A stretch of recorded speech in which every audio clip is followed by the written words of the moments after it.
대행진 생활 법률 사례 먼저 들려드리겠습니다. 등산 모임에서 만난 친한 동생이 하루는 50만 원만 빌려달라고 하더군요. 알고 지낸 시간이 오래돼서 어느 정도는 믿음이 있어 빌려줬고 얼마 후 잘 갚았습니다. 이후에도 종종 300, 500씩 빌려줬지만 잘 갚았고 그때마다 고맙다며 술도 사고 밥도 사서 오히려 제가 미안하기도 했습니다. 그런데 몇 달 뒤 상가를 매입한다며 딱 1,000만 원만 빌려달라고 두어 달만 쓰면 된다는 말에 홀린 듯 차용증 없이 빌려줬습니다. 큰돈이었지만 너무 간곡하게 부탁하길래 남편 몰래 적금도 깨고 신용대출까지 받아서 빌려줬습니다. 하지만 그 후 몇 달 동안 연락을 피하더니 얼마 전에는 왜 계속 독촉을 하냐며 누가 대출까지 받아서 빌려달라고 했냐. 나도 돈이 없어서 못 갚는 거라고 화를 내더군요. 어이가 없습니다. 어떻게 지금이라도 사기죄로 고소를 해야 할까요?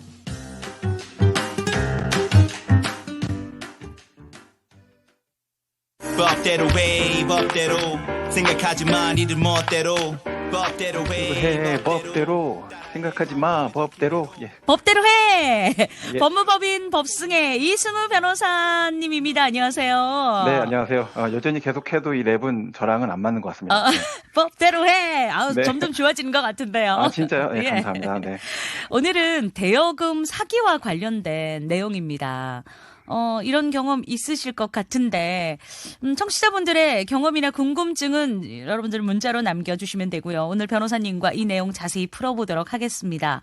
변호사님, 네. 이래서 가까운 사람들끼리 돈 거래하면 안 된다고 하나 봅니다. 네, 어렵죠. 적금 깨서 대출까지 받아서 네. 돈을 빌려줬는데, 이거 안 갚으면 이거 사기인 거 아니에요? 어떻습니까? 심리적 트라우마가 엄청나실 것 같은데요. 네. 예, 저도 실제 상담해보면 돈 빌려줬는데 이거 상대가 안 갚는다. 이거 명백한 사기 아니냐. 사기죠, 변호사님? 네. 이렇게 말씀하시는 분이 거의 100%에 수렴합니다. 예. 자, 그런데 돈 안 갚았다라고 해서 무조건 다 사기가 될 수는 없어요. 이제 그게 좀 문제입니다. 네. 예, 돈 빌릴 때 갚을 의사가 있었는데 그 사이에 사정이 너무 어려워졌어요.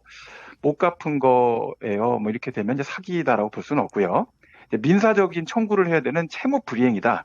이렇게 보셔야 됩니다. 네. 자, 동생이 정말 돈이 없어서 이제 돈을 못 갚게 된 것이 사실이다라고 한다면 이 사기죄 처벌까지는 이제 어렵게 될 것 같습니다. 이거 보통 돈 빌리고 안 갚으면 이거 사기다라고 생각을 하는데 그게 아니라는 말씀이시군요. 그러면은 이거 사기죄가 성립되려면은 어떤 게 있어야 될까요? 이제 시점이 굉장히 중요합니다. 이 사기죄는 처음부터 이게 돈 빌릴 때부터 갚을 생각이 없을 때 성립하게 됩니다.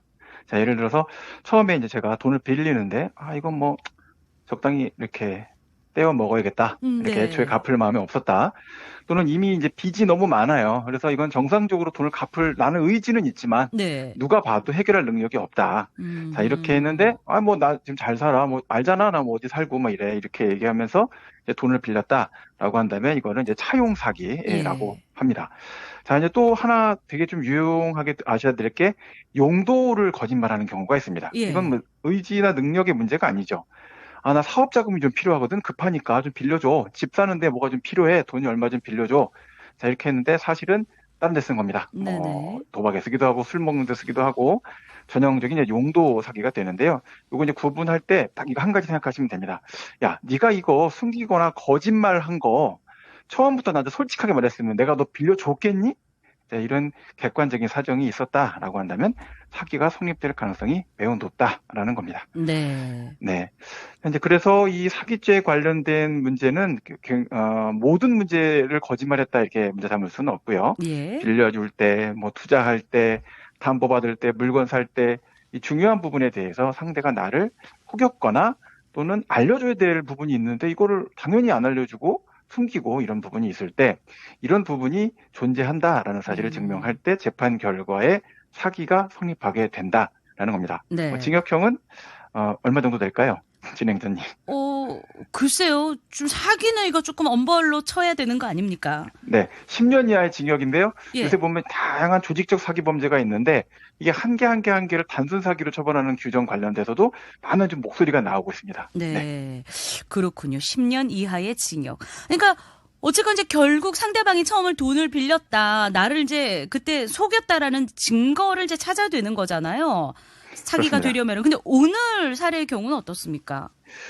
네, 이게 이제 개인적으로 확보하실 수 있는 것들이 있고 또는 개인적으로 확보하기 어려운 부분들이 있는데요. 예. 일단 제일 먼저 보고 싶으신 거는 야, 너 통장 내역 좀 보자 이거 싶으실 거예요. 네.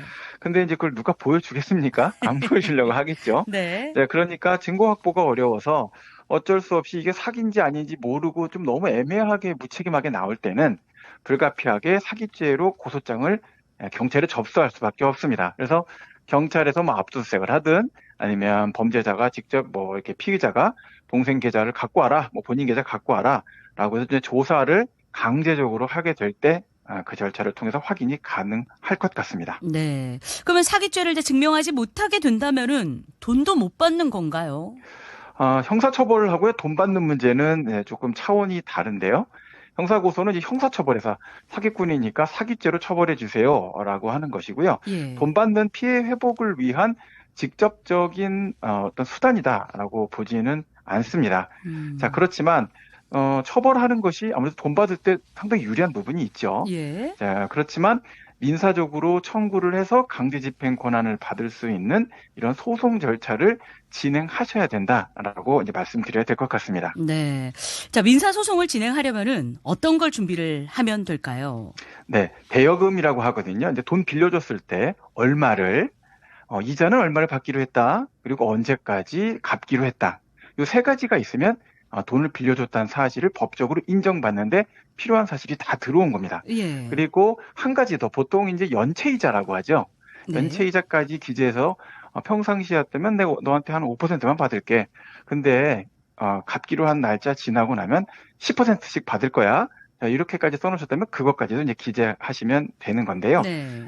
자, 사례 경우에 이제 돈 빌려줄 때 차용증 작성하셨으면 좋았겠지만 안 쓰셨다라고 하셨어요. 예, 예. 자, 이런 증거 없으면 당황하시지 말고 당시 혹시 통화 녹음을 한 게 있다든지 네. 아니면 카카오톡이나 문자 메시지나 이런 것을 주고받으신 내역들이 있으면 그 돈 주고받은 금액과 이자 뭐 관련돼서 돈 왜 안 줘? 이런 내용들도 충분히 좋은 증거가 됩니다. 자, 이런 내용 관련돼서 정말 아무것도 없다라고 한다면 그때라도 좀 문자라도 한번 보내시면 그것도 괜찮습니다. 예. 네. 예, 그렇게 하시는 것도 방법이 되고 정확하게 하고 싶다 하시는 분들은 이제 내용 증명이라고 하는 우편 통지 방식을 사용하시기도 합니다. 그렇군요. 그러니까 증거를 이제 남겨두는 건데 문서로 이런 증거를 찾아서 소송에서 이겼어요. 근데 막상 알아보니까 재산도 없어요. 진짜 줄 돈이 없다. 그러면 어떻게 되나요? 네, 이게 이제 이렇게 되면 이제 안타깝게도 판결문을 힘들게 받았지만 판결문이 폐지가 되는 겁니다. 네. 그러니까 안타까운 일인데요.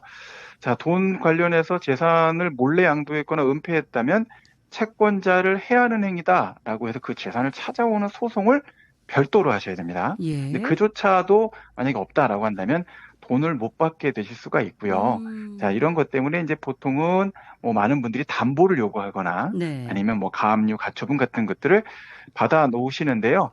자, 이제 만약 재산이 하나도 없다라고 할 때도 이 사기로 형사 고소를 하거나 하는 문제가 중요한 문제가 될 때가 있는 게 파산 회생에도 아주 치명적인 영향을 주게 될 수가 있습니다. 예. 해당되는 채권이 실제로 면책되지 않는 효과들도 생길 수 있기 때문에 그 부분에 대한 것은 좀 검토를 더 해보실 필요가 있다라고 말씀드려야 될 것 같습니다. 네. 어쨌건 그냥 돈 거래는 안 하는 게 가장 좋은 것으로 생각을 해야 될 것 돈 같아요. 거래는 확실하게 뭐 이게 뭔가 생각을 하고 정리가 되시지 않은 상태라면 네. 그런 상태라면 그냥 대강 이렇게 주시거나 빌려주시는 형태는 두 분 관계가 영원히 멀어질 수 있다. 이 점을 좀 주의하실 필요가 있는 것 같습니다. 알겠습니다. 변호사님 오늘 말씀 잘 들었습니다. 네, 감사합니다. 네, 지금까지 법무법인 법승의 이승우 변호사였습니다.